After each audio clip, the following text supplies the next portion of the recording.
Simplex Music. Dance on the microphone, dance on the mic, dance on the mic,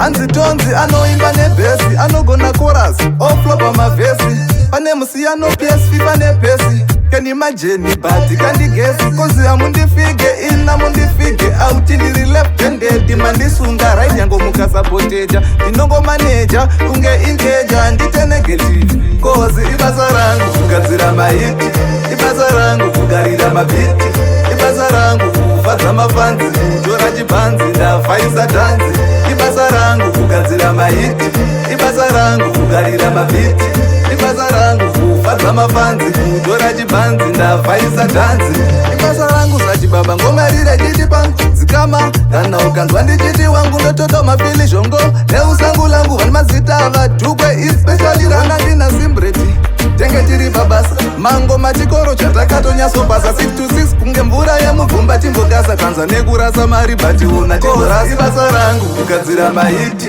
ibasa rangu kugarira mabhiti ibasa rangu kufadza mafanzi kutora chibhanzi ndafaisa dhanzi ibasa rangu kugadzira mahiti ibasa rangu kugarira mabhiti ibasa rangu kufadza mafanzi kutora chibhanzi ndafaisa dhanzi ibasa rangu kushanda nana prince kubva kudhara kuteuwani ever since mafanzi ma-early 20s nema-late teens ini nemaiki totevedzana etken na-atins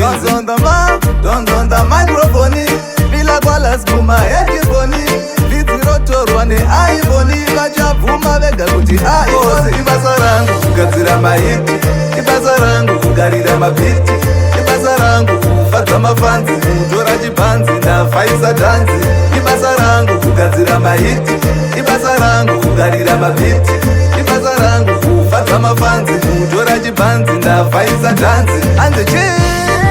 chaungakwarire muzimbabwe ndiyananga kufarire mangoma ingozi yangatutifarire zvinoti ngamudire katingomutarire kuimba anoimba bati hazorire sashingi musiye yashingirire ane shungu nezvondregaya ashungurire mari pese patobuda chaitibudirire ibasa rangu kugadzira mahiti ibasa rangu kugarira mabhiti ibasa rangu kufadza mafanzi kutora chibhanzi ndafaisa dhanzi ibasa rangu kugadzira mahiti ibasa rangu kugarira mabhiti ibasa rangu kufadza mafanzi kutora chibhanzi ndafaisa dhanzi